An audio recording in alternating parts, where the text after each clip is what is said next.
우리 이제 대선지서에서 이제 이 이사야와 예레미야 그리고 이제 에스겔과 다니엘을 하는데 에스겔과 다니엘의 특징이 있습니다. 어떤 특징이냐면요, 포로로 잡혀간 선지자들이죠, 그렇죠? 우리 이제 이사야는 이 포로 나라가 멸망하기 이전에 이제 삶을 마감했고, 예레미야는 나라가 멸망하는 것을 다 봤죠. 다 봤지만 이 포로로 바벨론으로 가지는 않았습니다. 반면에 이제 다니엘은 1차 포로 때 잡혀가고요. 에스겔은 2차 포로 때 이 잡혀가서 바벨론에서 이제 사역하게 되어진 그런 이제 일꾼이 되어집니다. 그래서 우리가 쭉 보게 되어지면 우리 다니엘서는 이제 12장까지 있는데 1장부터 6장까지는 이제 재밌는 이야기들, 역사적인 사건들이 있기 때문에 좀 잘 읽고 7장부터 마지막 12장까지는 좀 어렵습니다. 예언의 말씀이거든요. 에스겔은 다 어렵죠. 무슨 말씀인지 도무지 알지 못하는 그런 내용들이 있고 그렇기 때문에 우리 에스겔과 다니엘을 보면서 좀 어렵다 이렇게 생각하고 읽지 않는 분들이 많이 있습니다. 그래서 우리가 이제 성경 전체를 볼 때 어떤 이제 생각을 하냐면 우리 종말과 재림에 대한 말씀은 어디에 나와 있어요? 성경 전체에서 계시록에 나와 있죠. 그렇기 때문에 종말과 예언에 대한 말씀은 계시록에 있을 것이다 라고 보는데 실제로는요, 에스겔과 다니엘의 많은 부분들이 요한계시록과 겹칩니다. 그러니까 에스겔과 다니엘에 이 사도 요한이 요한계시록에 기록했던 내용들이 많이 들어가 있는 거죠. 그래서 우리가 이제 그 사실을 통해서 구약에서도 에스겔과 다니엘을 통해서 하나님께서 종말을 말씀하셨다. 그 이유는요, 에스겔과 다니엘 같은 경우 멸망한 나라의 포로로 잡혀간 선지자였기 때문에 그렇습니다. 다른 선지자들은 아니라 왜 하나님께서 에스겔과 다니엘에게 요한계시록과 같은 종말을 말씀하게 하셨는가? 나라가 멸망하고요. 세상에 희망이 없는 거죠. 오직 희망은 하나님의 나라 새하늘과 새 땅 여기에 있다는 것을 알려주기 위해서 다른 선지자들이 아니라 포로로 잡혀간 멸망한 나라의 그 백성인 다니엘과 에스겔을 통하여서 종말을 말씀하게 하신 거예요. 그래서 우리가 구약에도 분명히 종말론이 있다는 것을 우리가 에스겔과 다니엘을 통해서 알게 되어지는 거죠. 우리가 생각하기로는 그런 거죠. 이제 뭐냐면은 지난번에 말씀드린 것처럼 이 땅에서 우리가 이 땅에서 이제 우리 대한민국에서 종말에 대해서 가장 많이 관심을 가지던 때가 언제냐면 일제시대죠. 나라가 멸망했을 때. 그러니까 나라가 멸망하게 되어지면 우리 혜원이 나왔습니다. 야, 예. 나라가 망하게 되어지면 이 나라에 희망이 없으니까 주님께서 만드실 새하늘과 새 땅이 이 땅 가운데 왔으면 좋겠다 이런 생각을 하게 되어지는 거죠. 포로로 잡혀가 있던 에스겔과 다니엘 시대의 백성들도 마찬가지입니다. 이미 나라가 멸망했어요. 멸망하니까 뭐예요? 새하늘과 새 땅을 바라보는 것, 그 나라가 있으면 좋겠다 이런 생각을 하게 되어지는 겁니다. 그래서 우리가 에스겔과 다니엘을 통해서 하나님께서 종말에 대해서 재림에 대해서 예언케 하셨다. 요한계시록의 전편이죠, 구약편이죠. 계시록 이제 기록하게 하셨다라고 우리가 이제 먼저 보게 되어지고요. 에스겔 먼저 들어가겠습니다. 우리 저자는 에스겔이죠. 에스겔의 이름의 뜻은 하나님이 강하게 하신다. 하나님이 강하시다. 이런 의미를 가지고 있는데 이 중요한 것은 에스겔의 정체입니다. 에스겔은요, 제사장 겸 뭐예요? 선지자. 그러니까 제사장의 역할과 이 선지자의 역할을 다시 이제 시작한 거죠. 왜냐하면 우리가 성경을 통해서 볼 때 하나님께서는 태초부터 뭐예요? 하나님의 일꾼들을 세우실 때 제사장과 선지자의 역할을 같이 붙여놓으셨습니다. 우리 이제 노아가 그랬잖아요. 노아도 하나님께 제사하는 사람이었고요. 백성들에게 선지자의 그런 역할을 감당했습니다. 그 다음에 우리 이제 아브라함이 나오죠. 아브라함은 한 족장이죠. 왕의 역할도 있었고요.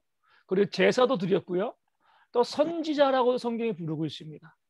가장 대표적인 인물이 누구냐면 그 다음에 우리 모세죠. 모세는 당연히 뭐예요? 백성의 지도자인 왕과 같은 사람이죠. 그리고 이제 물론 대제사장인 아론이 형으로 있었지만 레위 지파로서 제사장의 가문이었습니다. 그리고 또 나와 같은 선지자라고 이야기한 선지자죠. 그러니까 모세는요, 왕과 제사장과 선지자의 기능을 다 가지고 있었는데 이 세 가지는요, 누구의 직분이에요? 예수님의 직분이거든요. 예수님의 삼종 직분, 왕의 직분, 제사장의 직분, 선지자의 직분. 그러니까 우리 구약 시대를 보면 하나님께서 원래부터 왕과 우리 제사장과 선지자는요, 한 사람에게 함께 준 겁니다. 따로 떨어져 있는 것이 아니에요.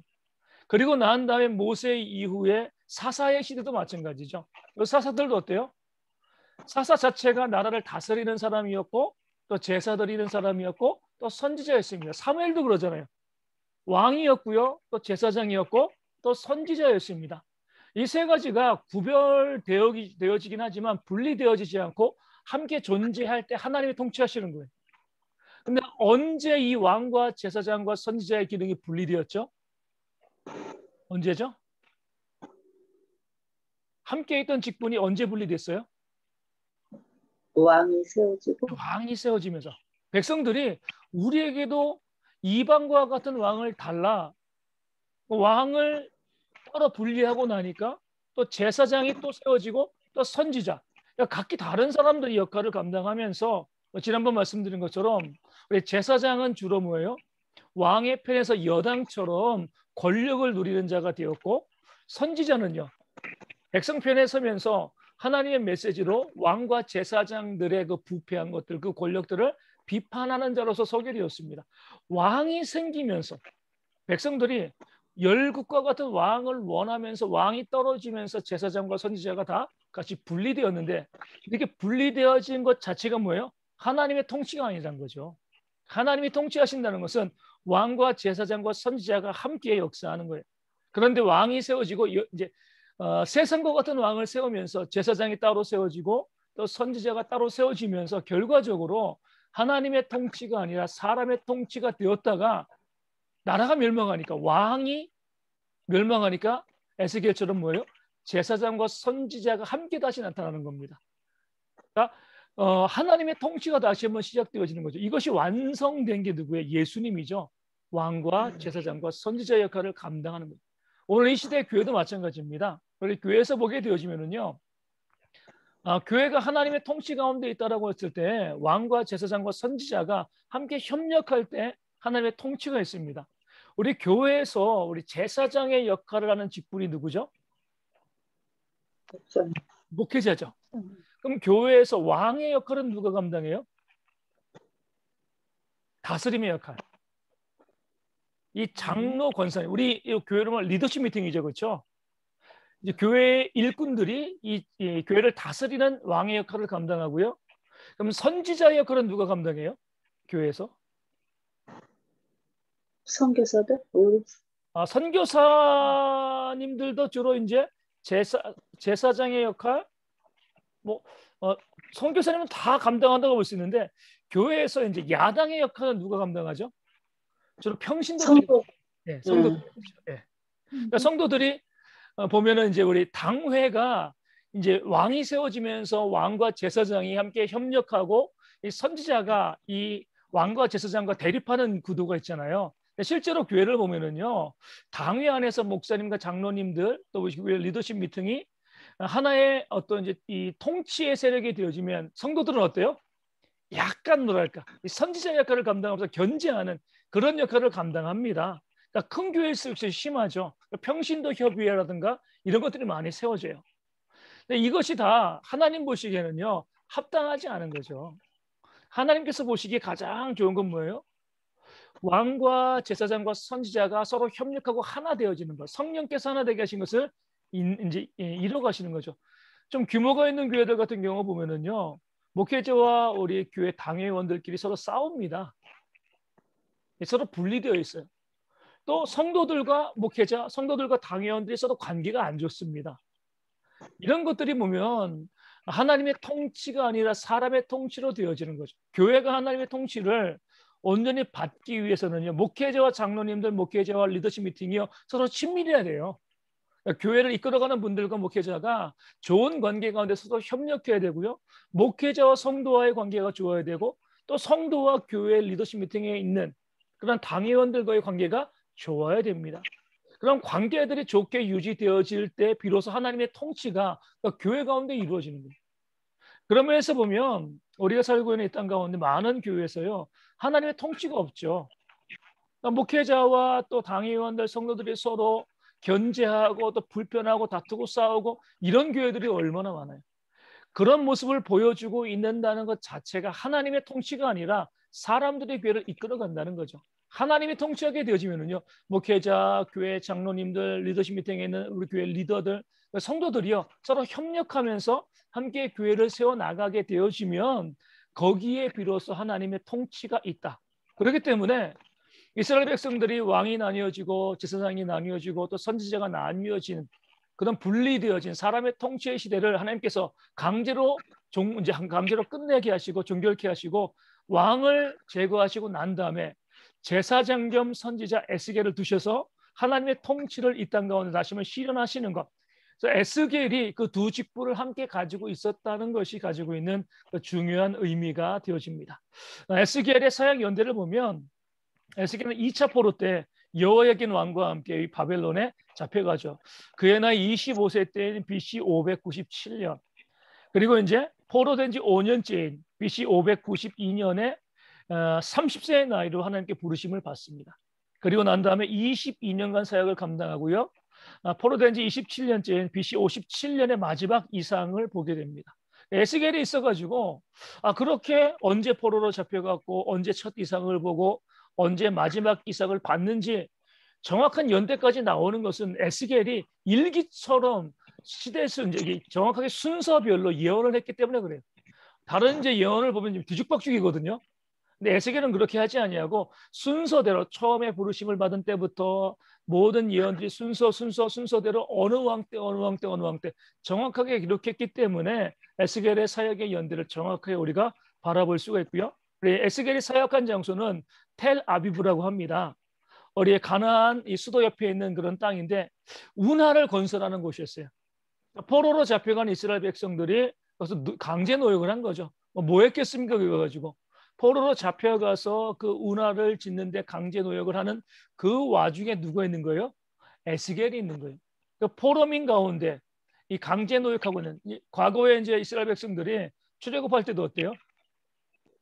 그 전에 애굽에서 라암셋도 만들고요, 국고성도 만들고 강제 노역했잖아요. 마찬가지로 이스라엘 백성들도 제2의 포로기에 우리 바벨론에 가서 강제 노역을 하고 있었습니다. 그럴 때 우리가 이제 볼 수 있는 게 에스겔은 운하 건설 현장에서 백성들과 함께 사역을 했고요. 동시대의 다니엘은요, 왕궁에서 사역했습니다. 그러니까 다니엘이 에스겔보다 9년 먼저 포로로 잡혀 1차 포로 때 잡혀갔습니다.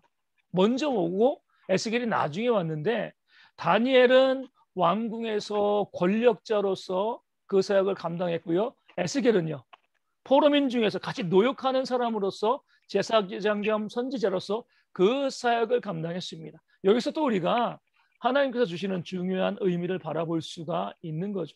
무엇이냐면 하나님께서는요, 하나님의 일꾼들을 각양각처에서 세우시고 일하게 하신다는 거예요. 우리 이제 주일 오후 모임 때 말씀드린 것처럼 우리 보면 우리 좀 자칫 오해하기 쉬운 게 이거예요. 우리 주님께서는 낮고 천한 자들을 위하신다. 이렇게 하다 보면은 부유하고 권력 있는 사람들은 배제하신다. 이렇게 보는데 그러지 않습니다. 우리 주님은요, 어디에나 함께 하시는 거죠. 낮고 천한 자들이 주님을 더 잘 영접했으니까 거기 많이 계신 것이지. 부자들을 멸시하시고 부자들을 또 권력 있는 사람들을 배제하시는 하나님은 아니신 거예요. 운하 건설 현장에서 포로민으로서 거기에도 선지자를 세우시고요. 바벨론의 왕궁 가운데 그 최고의 권력의 자리 가운데도 선지자를 세우시는 거죠. 모든 곳에서 함께 역사하시는 그런 하나님의 모습을 성경은 보여주고 있습니다. 그렇기 때문에 교회는요, 우리 빈부귀천이 함께 모여야 돼요. 남녀노소가 함께 모여야 됩니다. 세상에서 빈부귀천이 생긴 것은 세상이 만든 것이지 하나님이 만든 것이 아니거든요. 그렇기 때문에 교회에서 우리는 가난한 사람들만, 우린 부자만, 우린 많이 배운 사람만, 우린 못 배운 사람만 따로 특정하게 그룹핑을 해가지고 모이는 것은 합당하지 않습니다. 연예인 교회도 합당하지 않아요. 왜 연예인들만 모여요, 그렇죠? 모든 사람이 다 함께 모여서 서로 좀 불편하다 할지라도 함께 맞춰가면서 공동체를 세워가는 것이 하나님께서 원하시는 교회. 어린 아이도 있어야 되고 혜원이 같은 아이도 있어야 되는 거고 우리 이 학생들도 있어야 되고 청년들 우리 이 30대, 40대, 50대, 60대 쭉 제일 좋은 것은 뭐 제가 기도하는 건 뭐냐면 한 살부터 100살까지 한 해도 빠짐없이 교회 가운데 하나님의 백성들이 채워질 수 있는 것이 가장 아름다운 모습이 되어집니다. 하나님께서는 어떤 사람들에게만 특정적으로 뭐 그들만 사랑하시고 그런 거 없습니다. 모든 사람을 다 함께 사랑한다는 그 의미를 가지고서 포로민 중에서도 가장 낮은 자리에 에스겔을 세우시고요. 바벨론 왕궁의 가장 높은 자리에 다니엘을 세워서 두 곳에서 동시에 역사하시는 모습을 우리 가운데 보여주고 계시는 거죠. 우리 이제 에스겔의 기록 이 목적을 우리가 이제 바라보게 되어지면 첫 번째는 뭐냐면 이거죠.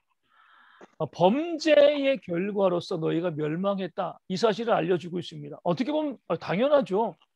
이스라엘 백성들은 그 당시 이스라엘 백성들은 당연하게 생각하지 않았습니다. 왜냐하면 그들은요 선민의식이 있었거든요. 우리는 아브라함의 후손이고 할례 받은 자이고 하나님의 백성이기 때문에 당연히 안 망해. 뭐 다른 뭐 그들의 신앙과 뭐 이 삶 이게 중요한 게 아니라 우리가 범죄했느냐 범죄하지 않았냐 이것이 중요한 게 아니라 우리는 하나님의 백성이야. 우리는 할례 받았어. 우리는 아브라함의 후손이야. 그러니까 하늘이 무너져도 우리는 안 망해. 이런 생각을 이스라엘 백성들이 갖고 있었습니다. 그렇기 때문에 나라가 멸망하고 난 다음에 그들이요 혼란스러운 왜 우리가 멸망했을까? 에스겔이 거기에 대해서 너희가 범죄했기 때문이다. 우상을 숭배했기 때문이다. 너희의 외적인 그런 모습들 할례 받은 것이 아브라함의 후손이라는 것이 너희를 구원해 줄 수가 없다. 에덴 동산에서도 하나님께서 하나님의 형상을 따라 만드신 아담과 하와도 어때요? 범죄하니까 쫓겨났습니다. 직접 만드신 거는 아담과 하와임에도 죄를 지으면 쫓겨나는 거예요. 또 모세를 통해서 하나님께서 미리 예언하셨잖아요. 너희가 범죄하면 내가 너희 나라를 멸망시킬 것이다. 미리 말씀하셨거든요. 이게 바로 하나님의 역사죠. 그럼에도 오랜 시간 그들이 선민의식에 사로잡혀 있다 보니까 우리는 절대로 멸망하지 않아. 그래서 멸망하는 것 자체를 받아들이지 못했습니다. 그래서 에스겔이 아주 분명하고 또 성경적으로 너희가 범죄하였기 때문에 멸망한 것이고 하나님은 그렇게 역사하신다. 겉으로의 타이틀이 아니라 우리가 어떠한 신앙을 가지고 있는가가 우리의 복과 화의 원인이 되어진다. 이 사실을 말씀하고 있습니다. 근데 아직까지도 지금 이 시대에도요. 여전히 이스라엘 백성들이 우리는 결코 멸망하지 않아 선민이야. 이런 의식을 갖고 있는 사람들이 많이 있어요. 외적인 타이틀 가지고 뭐 우리가 이것 때문에 구원받는다라고 생각하는 거죠.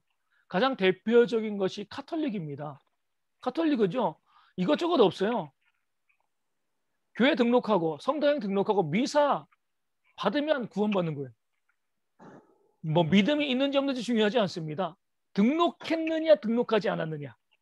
미사에 참여했느냐 참여하지 않았느냐. 우리는요 예배 참여한다고 구원받습니까? 그거 아니잖아요. 우리 이제 오늘 말씀드린 것처럼 마태복음 7장에서 주의 이름으로 선지자 노릇하고요. 귀신 쫓아내고 많은 능력을 행해도요. 순종하지 않으면 믿음이 없으면은요. 구원받을 수가 없어요. 카톨릭은 그러지 않아요. 형식만 갖추면 외적인 조건만 갖추면 무조건 구원받는다. 얼마나 편해요. 이단들도 그러잖아요. 그 안에만 들어가 있으면 구원받는 거예요. 참된 믿음 중요하지 않습니다. 어떤 공동체 안에 들어가 있냐 그렇지 않느냐. 우리는요. 교회 다닌다고 구원받는 거 아니죠. 세상에서 보면 외적인 형식으로 구원받는다라고 이야기하는 사람들이 많이 있습니다. 우리 이제 인도는 힌두교를 믿잖아요. 그렇죠? 그래서 인도에서 뭐 여러 가지 많은 도시가 있는데 인도에서 가장 신성시하는 도시가 도시 이름이 바라나시예요. 바라나시. 예전에 저희 교회에서도 이제 인도에 갔었잖아요. 그때도 바라나시에 갔거든요. 가가지고 화장터도 보고 그랬는데 바라나시가 인도인들이 신성하게 여기는 것은요. 이 겐지스강이 흘러오다가 북쪽으로 꺾이는 곳이 바로 바라나시예요. 그렇기 때문에 일출을 볼 수가 있습니다. 일출을. 바라나시에서 겐지스강이 신성한데 또 태양도 섬기거든요. 둘이 합쳐지는 곳이 바로 바라나시입니다. 그들이 봤을 때는 일머리에 일출을 볼 수 있는 곳. 다른 데는 이제 방향이 그렇지 않기 때문에 일출을 볼 수가 없어요. 바라나시에서는 볼 수가 있어요. 그렇기 때문에 바라나시를 되게 신성하게 생각하고 석가모니도 가장 먼저 설법을 한 곳이 바라나시입니다. 인도인들에게는 이제 최고의 성지죠. 그래서 이제 어떠한 것이 있냐면요. 인도 사람들은 바라나시에서 죽으면 해탈한다 그래요. 해탈의 그들이 말하는 해탈은 뭐냐면은 힌두교의 윤회를 믿잖아요. 죽고 난 다음에 다시 사람이랑 짐승으로 다시 태어나는 게 윤회인데 해탈은 윤회를 벗어나는 거예요. 천국 가가지고 다시는 사람이나 인간으로 이 세상에 태어나는 것 자체가 고통이기 때문에 다시 이 땅에 태어나지 않고 천국에 가는 것 해탈이라고 보는데 해탈의 근거가 뭐냐? 바라나시에서 죽는 거예요. 거기서 죽어가지고 죽으면은 겐지스 강에 그 시체를 담그고요. 그 시체를 태웁니다. 그리고 이제 그 죄를 겐지스 강에 뿌리죠. 그럼 가족들은 거기 또 목욕을 해요. 지금 겐지스 강 보면은요, 물고기들도 못 산대요. 워낙 오염돼가지고. 우리가 들어가서 나온 피부병이 걸리는데 맨날 그 사람들 뭐 거기서요? 목욕하고 그러잖아요. 그렇죠? 근데 이제 그 사람들의 신앙은, 힌두교의 신앙은 뭐 다른 거 없어요. 뭐 어떻게 살아가느냐 중요한 게 아니라 바라나시에서 죽어서 화장되어서 겐지스 강에 죄가 뿌려지면 해탈한다는 거예요. 그렇기 때문에 우리 바라나시에 가면은요, 인도 그 큰 나라에서 전국 각지에서 몰려온 사람들, 죽기 전에 사람들 수용하는 곳이 있어요. 거기서 있다가 죽고, 거기서 화장당하고, 거기서 겐지스강에 뿌려지면 우리는 해탈해. 정말 웃긴, 어떻게 보면 너무나 이제 웃긴 이제 그런 이 신앙이죠. 그렇죠? 근데 우리 이스라엘 백성들이 똑같은 거예요. 선민이니까 멸망하지 않아. 많은 종교에서 이런 외적인 형식을 갖추기만 하면 믿음과 신앙과 상관없이 그냥 무조건 구원받고 무조건 돌봄을 받는다. 이것을 주장을 합니다. 근데 여기에 미혹당하는 사람들이 너무나 많죠. 그래서 에스겔이 이야기한 거죠. 너희가 선민이지만 우상을 숭배하고 범죄하면 하나님은 선민도 뭐예요? 심판하신다. 너희가 멸망당한 이유는 범죄하였기 때문이다. 이 지극히 당연한 사실을 이야기하는데 에스겔의 상당히 많은 부분들이 할애되어지고 있습니다. 그만큼 이제 사람들이 받아들이지 못한 거죠. 두 번째로 보면 중심 주제는요. 그 죄의 문제는요. 회개로만 해결되어질 수 있다. 이거죠. 뭐 다른 것으로 해결될 수 있는 것이 아니죠.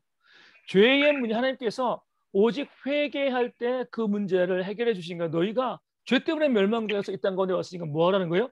회개하라는 거죠.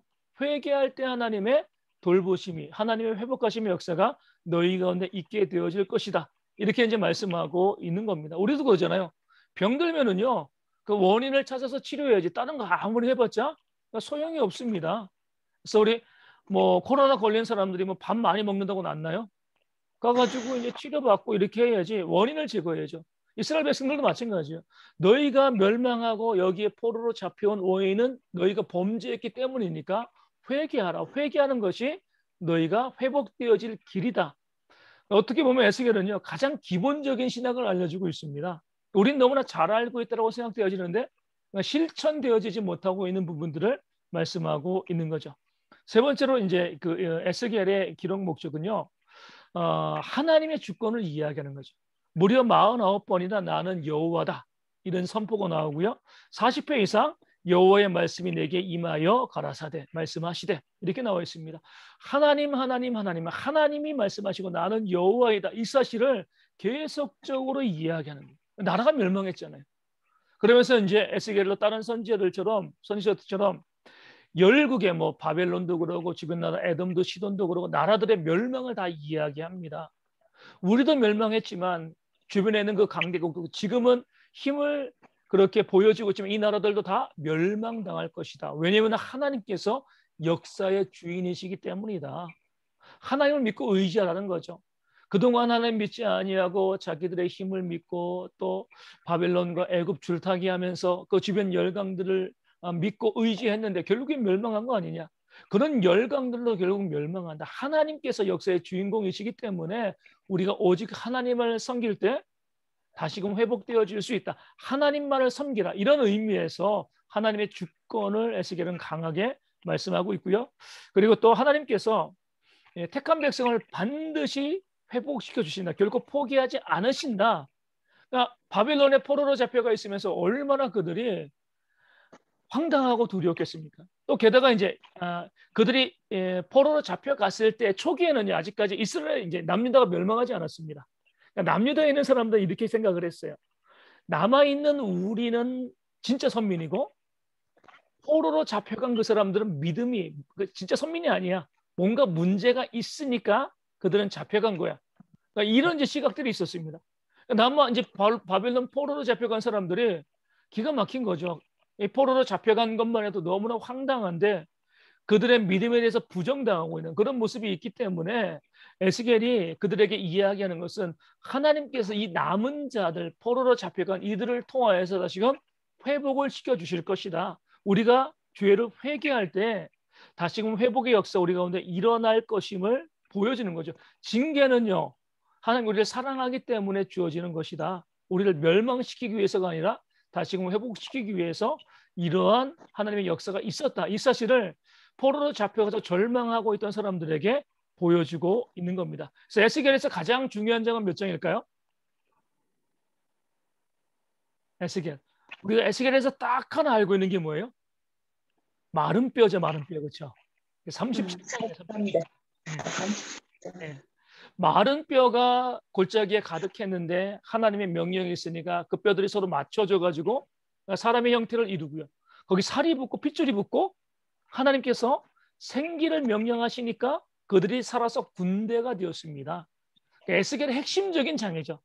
우리가 이제 에스겔이 텔아비브 거기서 매일 포로로 잡혀와서 운하를 짓는 노역을 하고 있는 사람들 그런 상황 가운데서 에스겔 37장의 말씀을 그들이 들었다. 어떻겠습니까? 감격의 눈물을 흘리는 거예요. 우리는 별로 그 감격이 없습니다. 그들은 뭐예요? 나라가 멸망하고 여기까지 와가지고 우리가 마른 뼈처럼 더 이상 소망이 없는 상황, 우리 끝이야. 우리 희망이 없어. 절망하고 있는데 에스겔을 통해서 하나님께서 말씀하신 거죠. 절망하지 말라는 거예요. 하나님께서는 이 마른 뼈도 강한 군대로 세우시는 하나님이 아니시냐. 이 사실을 보여주는 거죠. 그러니까 우리가 지금 우리의 삶에서는 마른 뼈의 환상, 이것이 별로 이 감동적으로 다가오지 않지만 포로로 잡혀가가지고 매일매일 노력해 나가면서 아무런 희망도 없는 사람들에게 에스겔 37장은요. 그들의 인생을 바꿀 수 있는 그런 말씀이 되어지는 겁니다. 그래서 우리가 에스겔을 통해서 보여주신 그 하나님의 모습은 무엇이냐면 절망하지 말라는 거죠. 아무리 우리 가운데 큰 문제가 발생해도 하나님은 마른 뼈도요. 군대로 만드시는 그런 하나님이시다. 이 사실을 보여주고 있는 겁니다. 그래서 우리 이제 기독교 역사를 통해서 보면 우리 이제 중국이 공산화되어지고 2차 세계대전이 끝나고 중국이 공산화되잖아요. 국민당을 이기고 공산화가 되어지면서 가장 먼저 한 것이 무엇이냐면 우리 선교사들 추방해 외국인 선교사를 추방해 버린 겁니다. 공산당이 이제 기독교를 싫어하니까 뭐 선교사를 다 추방하고요. 그 땅에 있는 교회를 또 성도들 핍박하기 시작한 거죠. 그랬을 때 이제 서양에서 선교사를 파송한 나라에서 이렇게 생각합니다. 이제 공산당이 중국을 집권했으니까 이제 중국의 기독교는 끝이다. 뭐 누가 믿겠습니까? 그리고 난 다음에 한 1940년대 말 지나고 1970년대 한 30년 정도 지나가지고 누가 집권을 해요? 등소평이 집권하잖아요. 개혁 개방을 합니다. 개혁 개방을 하면서 우리 선교사들이 궁금한 거예요. 30년 정도 시간 동안에 이 교회가 다 사라지고 선교사들이 다 사라지고 우리 중국에서 믿는 자들이 핍박을 당했으니까 아마 중국에서는 다시 선교 역사를 시작해야 될 거다. 중국으로 들어갔어요. 들어갔는데 그들이 발견한 것은 그 30년의 시간 동안 몇 배의 그리스도인들이 늘어난 거예요. 기적과 같은 일이죠. 선교사가 다 추방당하고 정말 마른 뼈처럼 되어가지고 더 이상 아무런 희망도 없을 거라고 생각이 되었는데 하나님께서는 그 마른 뼈를 큰 군대로 만드시는 역사를 보여준 거죠. 제가 설교 시간에 말씀드린 것처럼 1920년대 미국에서 원숭이 재판이 있었습니다. 원숭이 재판이 진화론과 우리 창조가 대립한 거죠. 그 재판에서 누가 이겼냐면 진화론이 이겼습니다. 뭐 특별한 건 아니고요. 하여간 진화론이 이기게 되었고 그 재판이 미국 전역으로 중계되어지면서 미국에 있는 그리스도인들의 결론은 이거예요. 기독교는 시골의 할아버지 할머니들만 믿는 거야. 우리 근대화된 사람들은 우리 진화론을 믿어. 이게 재판의 결론이었습니다. 그러면서 이제 원숭이 재판 이후에 미국에 있는 사회학자들이 예측을 한 거죠. 이렇게 되었으니까 20, 30년 내에 미국의 교회는 다 사라질 것이다. 교회는 더 이상 희망이 없다. 이렇게 이제 예측을 한 거죠. 그런데 그 20, 30년 지나고 난 다음에 미국에서 보수적인 교회들이요, 정말 힘있게 부흥하고, 지금도 마찬가지입니다. 지금도 그 예상을 뒤엎고 교회들이 부흥하고 성장하고 있는 모습을 보이고 있거든요. 이것이 바로 하나님의 역사죠. 우리가 봤을 때는 마른 뼈 같아요. 안 될 것처럼 보이고 다 죽어서 끝장났어. 그렇게 생각되어지지만 하나님께서는요, 그 마른 뼈로 군대를 만드실 수 있다. 이것이 바벨론의 포로로 잡혀있던 사람들에게 얼마나 큰 희망이 되었겠습니까? 오늘 우리도 마찬가지입니다. 믿는 사람들은요, 절망하시면 안 돼요. 물론 이제 쉽지 않은 거죠. 우리가 절망적인 상황 가운데 있는데 정말 쉽지 않지만, 그런데 하나님께서 우리 가운데 약속하시는 것은요, 나는 마른 뼈도 군대로 만든다. 이것이 나의 능력이다. 이 사실을 에스겔을 통해서 우리 가운데 보여주시기 때문에 우리도 그 사실을 믿고 믿음으로 하나님 바라보는 그런 신앙이 있어야 됨을 에스겔은 우리 37장을 통해서 우리 가운데 보여주고 있습니다. 또 에스겔의 중요한 특징 중에 하나는요, 하나님의 영광을 많이 드러내는 거예요. 첫 번째 보면 어떤 내용이 나오죠? 그러니까 하나님의 수레바퀴도 나오고요, 또 이제 사면의 얼굴을 갖고 있는 천사들도 나오고, 그러면서 이제 하나님의 영광스러운 보좌가 이 에스겔의 처음에 나와요. 또 중간에 한 번 또 나옵니다. 마지막에 뭐가 나오죠? 성전이 나오죠. 그 성전에서 물이 나오는 그런 환상도 있습니다. 그러니까 에스겔은요, 하나님의 영광을 아주 잘 보여주고 있습니다. 어떻게 보면 약간 좀 어울리지 않아요. 왜냐면은 에스겔의 시대에는 나라가 전쟁에서 멸망한 건 뭐예요? 신도 망한 거예요. 나라와 나라의 싸움은요, 그냥 나라와 나라의 싸움이 아니라 나라가 섬기고 있는 신과 신의 싸움이었거든요. 바벨론이 이스라엘을 멸망시켰다는 것은요, 바벨론의 신이 여호와를 이긴 거, 이렇게 생각이 되어지는 거죠. 이스라엘 백성들도 똑같이 생각했습니다. 우리가 멸망했기 때문에 하나님께서 망한 거다. 바벨론의 신이 하나님보다 더 위대하다. 이런 생각을 그들이 하고 있는 거죠. 그 가운데 에스겔이 그렇지 않음을 보여주는 거예요. 하나님은 비록 우리가 멸망당했어도 그 멸망의 원인은 하나님의 능력이 없음이 아니라 너희의 범죄 때문에 그런 거고, 하나님은 언제나 영화로우시다. 하나님의 영광이 있다. 그 하나님의 영광을 잊지 마라. 하나님께서 그 영광으로 너희를 다시금 회복시켜 줄 것이다. 이것을 알려주기 위해서 에스겔은요, 하나님의 영광에 대한 그 영광스러운 하나님을 묘사하고 설명하는데 상당히 많은 그런 이제 장을 할애하고 있습니다. 백성들로 하여금 하나님이 실패한 게 아니라, 하나님이 무너진 것이 아니라 하나님만이 참 신이다. 이 사실을 다시 한번 보여주고 알려주는 거죠.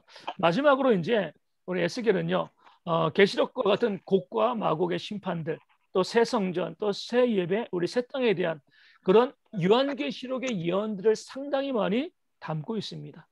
그러니까 구약에서 아직 예수님이 초림도 안 됐는데, 예수님이 이 땅 가운데 처음 오시지도 않았는데 구약에서 이미 종말을 예언하고 있는 거예요. 앞서 말씀드린 것처럼 우리는요, 우리 종말론은 그냥 신약에 또 요한계시록에만 있는 것이다. 예수님이 초림하시고 난 다음에 재림을 바라보는 것이다라고 생각을 하는데, 성경이 말씀하고 있는 바는 그러지 않습니다. 예수님이 오시기 이전부터 하나님은 새하늘과 새 땅을 준비하고 계신 거죠. 그러니까 처음부터 하나님의 계획은요, 인간이 범죄하였을 때 예수님이 오셔서 대속하시고 재림하심을 통하여서 새하늘과 새 땅을 만들어 가는 것이 하나님의 원래의 계획임을 알려주기 위해서 구약에서도요, 곡과 마곡의 싸움, 그리고 새 성전, 새 하늘, 새 땅, 마지막 종말의 모습을 미리 보여주고 알려주고 계신 거죠. 그러니까 구약에서도 종말을 바라보는 것, 이것이 하나님께서 우리 가운데 알려주시는 신앙의 모습이 되어지는 겁니다. 또 에스겔의 특징을 보면 우리 앞서 말씀드린 것처럼 예언적 일기장이라고 그랬습니다. 그러니까 시간 순서대로 마치 일기를 쓰는 것처럼 에스겔을 기록했고요. 그리고 다니엘과 함께 계시문학에 속하면서 요한계시록의 배경이 되어지고, 또 중요한 특징은요, 에스겔은 신학자라는 거예요. 그러니까 구약의 교리 신학자이다. 신론, 인간론, 또 구원론, 메시아론, 또 종말론, 이 모든 부분들에 대해서 성경의 기본적인 원리와 이론들을 이 교리들을 잘 설명해 놓은 것이 바로 에스겔이다. 보게 되어집니다. 우리 두 번째로 이제 다니엘을 봅니다. 다니엘 보면 저자는 다니엘이죠. 그 이름의 뜻은 하나님은 심판자이시다. 이렇게 이야기하고 있고요. 다니엘은 여호야김 3년 BC 606년에 포로로 잡혀갑니다. 그리고 90세까지 살면서 예언하면서 활동하죠. 우리 잘 알고 있는 것처럼 세 나라에 걸쳐서 총리 역할을 감당합니다. 상당히 오랜 시간 건강하게 살면서 우리 예언의 역할, 선지자의 사명을 감당하고 있습니다. 근데 우리가 이제 우리 에스겔에서 재미있는 표현을 보는데 에스겔이 이렇게 이야기하죠. 그 백성들에게 선포하면서 비록 노아와 다니엘과 욥이 있다 할지라도 이렇게 이야기해요. 노아는 당대의 의인이라 창세기 6장에 나와 있고요. 또 욥도 6기 1장에 보면 의인이 동방의 의인이다. 성경에서 이제 명시적으로 의인의 대표가 바로 노아와 욥이 되어집니다. 그런데 살아있는 인물인 다니엘을 집어넣은 거예요. 에스겔은 노아와 다니엘과 욥이 있을지라도 그만큼 다니엘이 그 당시 뭐예요? 의로운 자로서 그 바빌론 왕궁에서도 포로된 이스라엘 백성들 가운데서도 인정받는 일꾼이었음을 우리 이제 성경은 보여주고 있습니다. 어떻게 보면 이거죠. 다니엘은 털어서 먼지 안 나오는 사람이 바로 우리 다니엘입니다. 우리 권력을 가지고 있고 높은 자리 가운데 있으면 항상 보면 뭔가 부패 이런 것들이 많이 발생하게 되어지거든요. 그런데도 다니엘은 그런 것이 하나도 없었습니다. 다니엘의 유일한 죄는 뭐예요? 믿음이죠. 신앙. 그들이 봤을 때 바벨론 사람들이 봤을 때 여호와를 섬기는 것이 그들에게 맞지 않는 것이지 개인적인 사적인 영역, 공적인 영역 모든 것을 다 해도 뭐예요? 다니엘은요. 그 어떤 영역에서도 흠이 없는 그런 사람이었다. 아무런 문제도 없었다. 이 사실을 우리 성경은 우리 가운데 보여주고 있습니다. 이것이요, 다니엘을 통해서 우리 가운데 말씀하시는 중요한 교훈이 되어지는 거죠. 믿는 사람들이 어때요? 세상 사람들 가운데 범죄함으로 손가락질 당하면 안 된다는 거죠. 우리 공적인 인물로서 늘 거룩하고 정결한 삶을 살아가는 것. 이것이 바로 믿는 사람들의 모습이 되어져야 하는 겁니다. 우리 요즘 보면 국회의원들 또 우리 장차관들 나라를 이끌어간 사람들 그 가운데 믿는 사람들 많이 있잖아요. 털어보면은 정말 참 먼지가 아니라 이 더러운 오물들이 너무나 많이 나오거든요. 부끄러운 일입니다. 하나님께서 우리 가운데 원하시는 것은요. 우리 믿는 자들의 교회건 어디에서건 다른 사람들에게 문제, 손가락질을 당하고 또 범죄로서 문제 발생하지 않도록 늘 조심하고 늘 주의하는 그런 삶을 살 것을 우리 가운데 보여주고 있습니다. 우리 교회에서 보면 저희 교회는 그런 거 없지만 우리 교회 건축하고 또 교회 어떤 이제 이 시설하고 이럴 때 주로 교인들이 이제 사업가들이 이제 많이 있어가지고 그 일들을 감당하는데 나중 보면 후회하는 경우들이 많아요. 믿는 사람이라고 해가지고 일을 맡겼는데 엉망으로라는 경우들이 정말 많이 있거든요. 우리 이제 예전에 우리 동행교회 우리 정태호 목사님께 이제 그 말씀도 들었죠. 예전에 그 교회에서 교회 이제 외벽 건축을 하고 있는데 우리 교인이라고 맡겼는데 그냥 이 돈 홀라당 다 가지고 도망쳐버린 그런 일들이 교회 가운데 너무나 많이 있는 거예요. 교회에서 믿는 사람들이 세상 가운데 너무 부정적인 인식을 많이 보여주는 거죠. 아주 작은 일에서부터 시작해서 우리 다니엘처럼 흠 없는 자로 살아가는 것 이것이 바로 하나님께서 우리 가운데 원하시는 것. 그래서 비록 노아와 다니엘과 욥이 있을지라도 이렇게 말씀하는 것처럼 우리가 욥과 노아처럼 다니엘처럼 그 의인의 자리에 서 있는 것, 공의로운 삶을 살아가는 것 이것이 바로 하나님께서 우리 가운데 원하시는 성도의 모습임을 다니엘서는 보여주고 있습니다. 다니엘서의 시대적인 배경을 보면 유다에서 4번의 포로 생활이 있었고 다니엘은 첫 번째 왔고요. 그리고 이제 에스겔은 2번째 왔죠. 그리고 시간이 지나가지고 3차례의 귀환이 있었습니다. 물론 귀환의 끝까지 우리 이제 다니엘이 있었던 것은 아니지만 4번의 포로와 그 귀환을 모든 것을 다 바라본 것이 바로 우리 다니엘이 되어집니다. 역사의 중심에 있는 거예요. 그러니까 90세 넘도록 살아가면서 포로가 되어지고 나라가 멸망하고 또 다시 귀환한 그 역사를 바라보는 그런 이제 다니엘의 모습을 보게 되어지는데 그러하기 때문에 뭐예요? 하나님께서 다니엘을 통하여서 이 종말론을 기록하게 하신 겁니다. 우리 이 요한계시록을 지은 요한도, 사도 요한도 90세가 넘게 살았습니다. 보면은 오래 산 사람에게 하나님께서 종말을 기록하게 하시는 거예요. 왜냐하면 오래 살면서 무엇을 보는 거죠? 역사의 흥망성쇠를 보는 겁니다. 우리 이제 교회에서도 보면 뭐 저도 우리 권사님들도 다 마찬가지지만 20대 때는 철이 없어요. 그냥 뭐 내가 다 할 수 있는 것처럼 내 주장대로 살아가는 거죠. 내 힘 믿고 살아가자면 누구나 다 그렇습니다. 잘못된 게 아니에요. 어쩔 수 없어요. 젊으니까 힘 있으니까 그렇게 살아가죠. 30대, 40대, 60대, 70대 딱 되어지면은요. 하나님께서 세상 역사를 주관하시고 나의 삶도 이끌어 가신다. 뒤늦게 지혜가 우리 가운데 다가오게 되어지는 건데, 마찬가지로 하나님께서 인류의 역사, 종말에 대한 부분들을 알려주기 위해서 세상의 흥망성쇠를 바라보고 하나님께서 세상의 모든 것을 지배하고 다스린다는 사실을 깨달아 아는 선지자들에게 종말에 대한 말씀을 기록하게 하시는 거죠. 그래야지만 그 종말을 분명히 깨달아 알고 선포할 수가 있는 거예요. 그 세상에서 여전히 자기의 힘이 있는 사람들에게 종말을 기록하게 하시면은요, 그 종말을 기록할 수가 없습니다. 말도 안 되는 소리거든요. 하지만 인생의 마지막에서 세상의 역사를 바라보면서 하나님께서 모든 것을 주관하시고 끝내신다는 그 사실을 깨달아 알게 되어지면 종말을 묵상하게 되어지고 종말에 대해서 좀 더 온전하게 기록할 수 있기 때문에 오래 산 사람들에게, 역사의 흥망성쇠를 바라본 사람들에게 종말을 기록하게 하신 겁니다. 다니엘서의 특징을 보면 첫 번째, 우리 바른 신앙이 무엇인가? 1장부터 6장까지는요 우리가 잘 알고 있는 많은 이야기들이 있잖아요. 1장에서 보면 뭐가 있어요? 다니엘이 왕의 진미를 거부한 사건이 있죠. 그 다음에 또 뭐가 있습니까? 다니엘의 세 친구가 왕의 신상에게 절하기를 거부한 거죠. 6장에는 또 뭐가 있어요?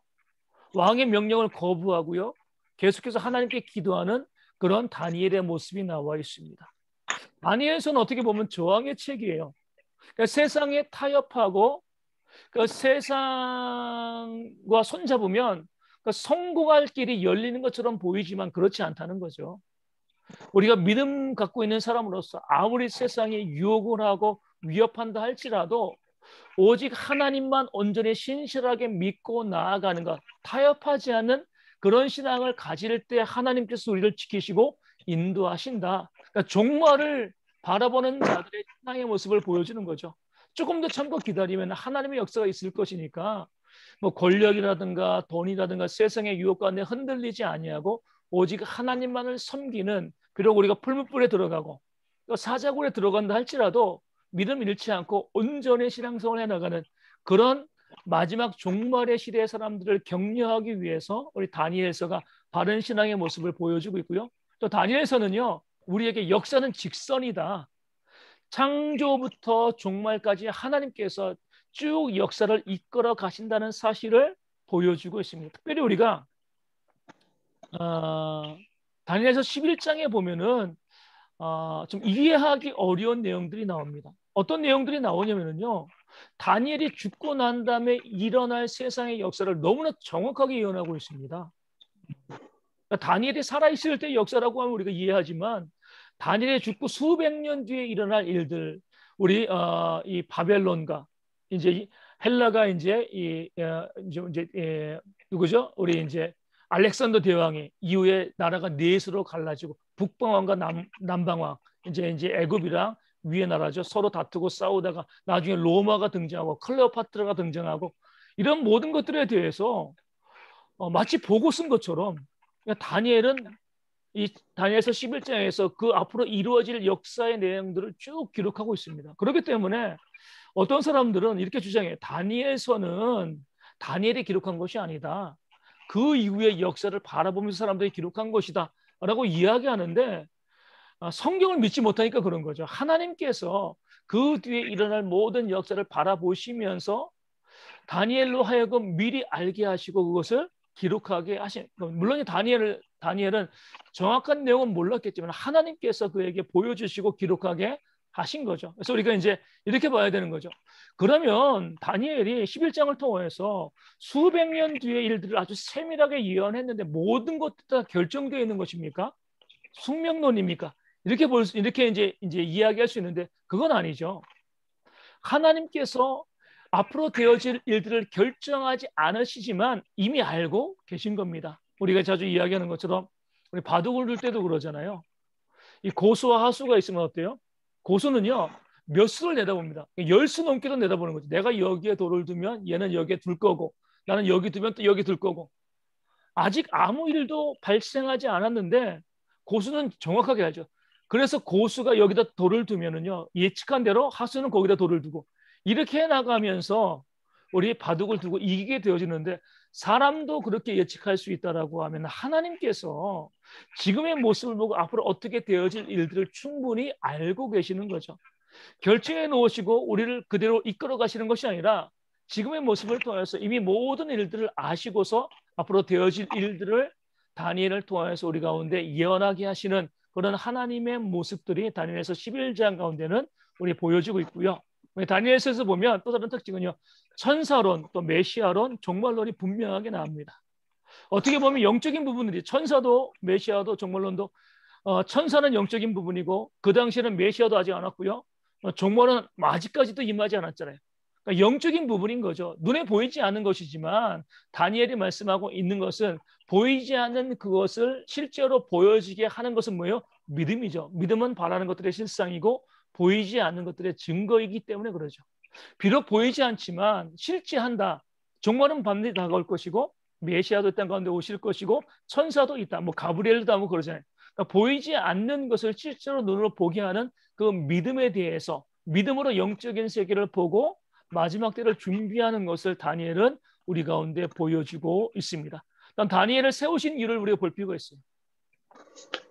왜 하나님께서는 다니엘을 어떻게 보면 텔아비브에 있는 이 포로민들 노역하는 현장에 에스겔만 세우셔도 되는데 그러니까 다니엘은 어떻게 보면 이스라엘 백성들을 위해서 사역한 게 별로 없습니다.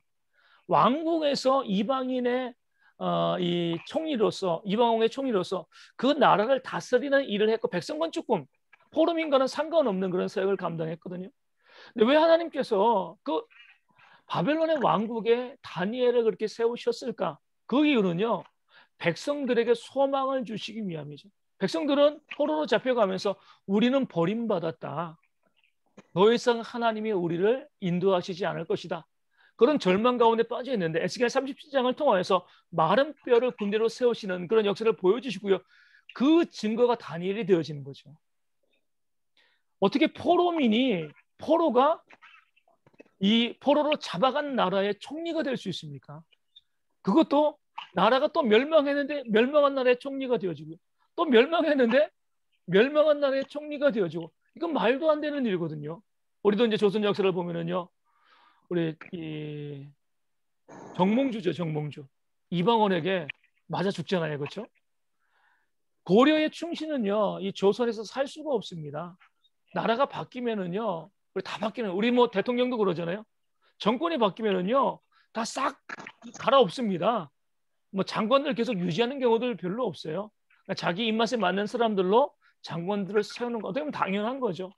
그런데 다니엘은 나라가 멸망하고 새로운 나라가 들어서고 또 그 나라가 멸망하고 또 새로운 나라가 들어섰는데도 계속 총리. 그러니까 백성들에게 보여주시는 거죠. 내가 너희를 잊지 않고 내가 너희 가운데 역사하면서 너희를 결국 포기하지 않는다. 상징적인 인물로 다니엘을 세우신 겁니다. 오늘 우리도 마찬가지예요. 우리 하나님께서 우리가 생각하기로는 우리 개인의 삶에 모두 역사하시고 모두 일하시면 얼마나 좋을까. 우리의 모든 소망을 들어주시면 얼마나 좋을까라고 생각을 하는데 하나님께서는요. 상징적인 인물들을 통해서 하나님의 역사하심을 우리 가운데 보여줍니다. 하나님이 일하시고 계시고 또 역사하시고 우리와 함께 하신다. 그런 우리가 간증을 보고 또 그런 사람들 이야기를 들으면서 우리 하나님의 살아계심에 대한 우리 확신을 가지고 용기를 갖는 거죠. 그런 간증적인 인물로서 다니엘을 세우신 것이고요. 우리 마지막으로 우리 다니엘에서 볼 수 있는 것은요. 하나님께서 우리 가운데 가장 중요하게 생각하는 것 중에 하나가 뭐예요? 기도라는 거죠. 기도. 다니엘은요. 왕이 기도하지 말라고 해도 하루에 3번 정해진 시간에 예루살렘으로 향한 창을 열어놓고 하나님께 기도했습니다. 나이도 많았고 그리고 또 총리였잖아요. 얼마나 바빴겠어요. 그럼에도 불구하고 딱 정해진 시간에는요 반드시 가서 기도했습니다. 우리가 요즘 보면 이런 기도의 모습을 어디에서 찾을 수 있으면 이슬람들이 그러잖아요. 하루에 5번인가요? 뭐 시간 정해놓고 뭐 일하다가 뭐 이 말고도 뭐 대학교에도 그러고 어디에도 기도실을 만들어 놓고요. 반드시 요구해요. 그래가지고 시간 되어지면 그 헛된 신에게도 그들은 딱 시간 정해놓고 기도합니다. 그런 모습 보면 우리의 신앙이 참 부끄럽죠. 다니엘은요 딱 시간을 정해놓고 하나님께 기도했고 왕의 명령이 있어서 기도하지 말라고 해도 이것은 포기할 수 없는 거죠.